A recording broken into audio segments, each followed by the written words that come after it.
Adventurous, endearing, and gorgeous are the three words I would use to describe my experience with Ni no Kuni 2 Revenant Kingdom, the sequel to The Wrath of the White Witch. This was a pleasant game of an inspiring journey, where a young king by the name of Evan Pettywhisker Tildrum gets his kingdom stolen.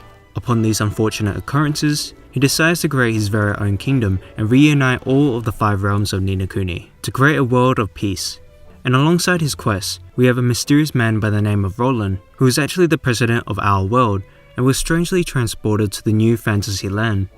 Now, despite all my praises in regards to my overall experience and how I feel in regards to this game, there are some elements holding it back from being great or even a fantastic title, but upon completion I struggled to put my finger on it.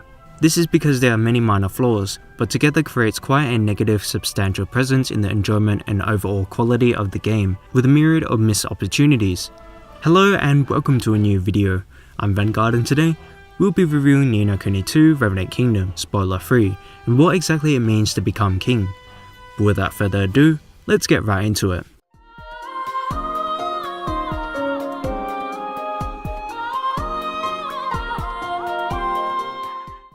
I've never actually played the first entry, only a small portion of the beginning segments. However, it is made very clear the sequel is a new era of the world and tells a new story about entirely new characters. But there are references and parallels to the past I could already recognize, and a rather crucial lore detail that will certainly provide useful and rewarding towards the end. I'd like to firstly talk about the game's greatest strength, which I believe lies in its visuals and world design. The original title's major selling factor was within its Studio Ghibli style of art and animation, which does translate over to its sequel. However, unfortunately the new entry doesn't retain its unique 2D animation that was provided by Studio Ghibli, since Level 5 and the studio didn't work together on this game. But it doesn't lose this quality entirely. Instead, both the in-game graphics and pre-rendered cutscenes are now expressed in 3D shell-shaded graphics, inspired by the art style of Studio Ghibli, which makes the transition between gameplay and cutscenes much more seamless than ever before. I'm sure many of the fans and newcomers alike would have very much preferred the first game's direction, but this is definitely the next best thing Level 5 could have done. Every moment in this game is beautiful to look at for its anime style of presentation. The kingdoms, the different areas you explore, the characters and combat visuals are all polished and varied in detail. Each kingdom you visit will have particular distinct theme designs, which creates a memorable world that Ni no Kuni 2 has built. According to art director Nobuyuki Yanai, for example, the kingdom known as Godpaw in the game is actually based on the culture of Taiwan and focuses on the glamour and dark side of gambling. And it's these distinctive ideas that the story and visuals portray throughout the game that the players can really appreciate. There's also a strong focus of the attention to detail, such as the food shop right here with no identical items, as well as no 2 identical NPCs. Every citizen you recruit, by the way, has their very own portrait, which is quite impressive. And finally, the combat gameplay looks absolutely stunning when using skills. The particle effects really give life to the battle in a gorgeous manner, and the major boss stages never ceases to impress me in the aesthetics. Even better, the game is played at a stable 60 frames per second on the base PS4, with minor drops only occurring from time to time. There's nothing but character in the world that the game has built.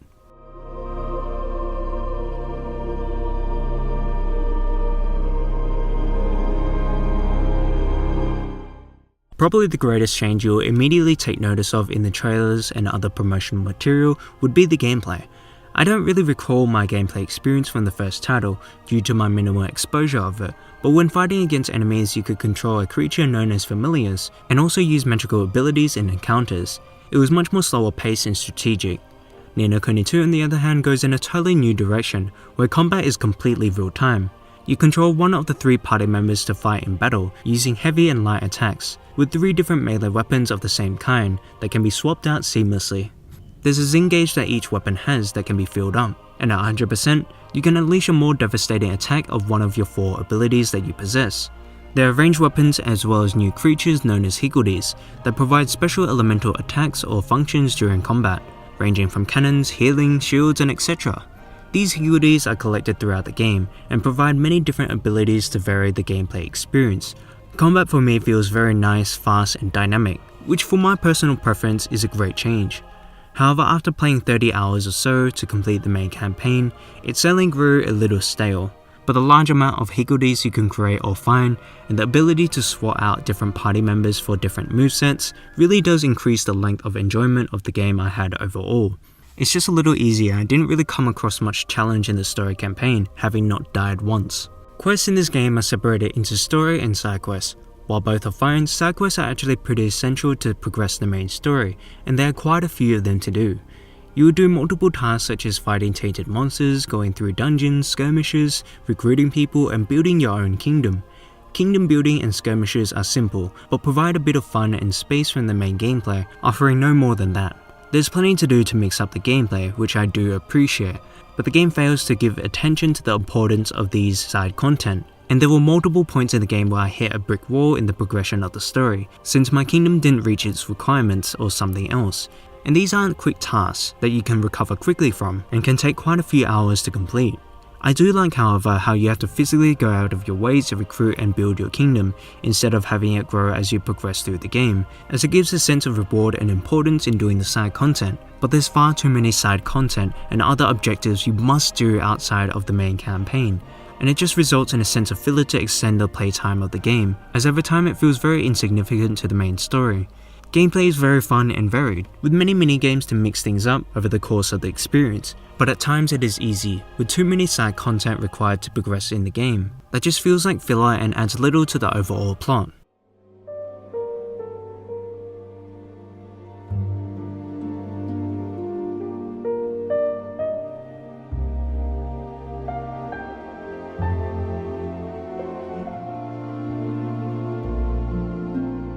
The plot of Ni no Kuni 2 is one that's endearing and inspiring. The first hour or so was surprisingly pivotal and exciting, which sets up a lot of promise for the story.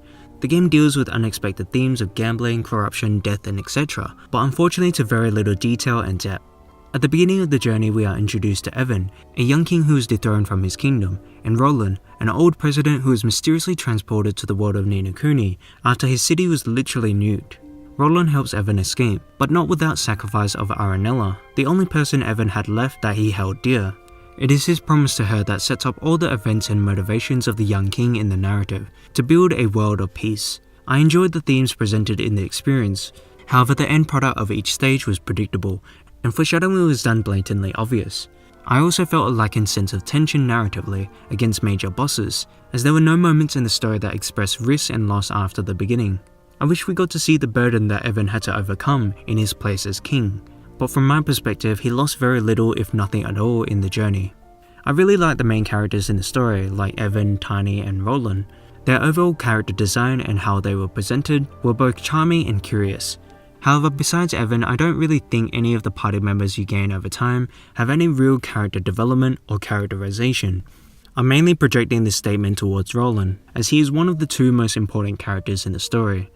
We got to see a lot of instances of everyone interacting with each other in their workplace, but rarely do we see them open up to each other and have real conversations, whether one of happiness or seriousness. For example, with Roland, we never get to see him talk about his personal life, almost ever, other than what his occupation is and the elements he had to deal with involving it. He gave a lot of his teaching experience to Evan as we saw, but we didn't get to see him open up. Even till the very end, we knew nothing more than what was shown to us at the beginning of the game from how he presented himself. Tiny and the other members of the party are also victim of this problem, with Tiny really playing a disappointing minuscule role in this story, when she was advertised for something much more. The last thing I'd like to mention is the sound of the game. Voice acting of all the main characters are done fine. I eventually grew affectionate towards all of the voices and their character towards the end.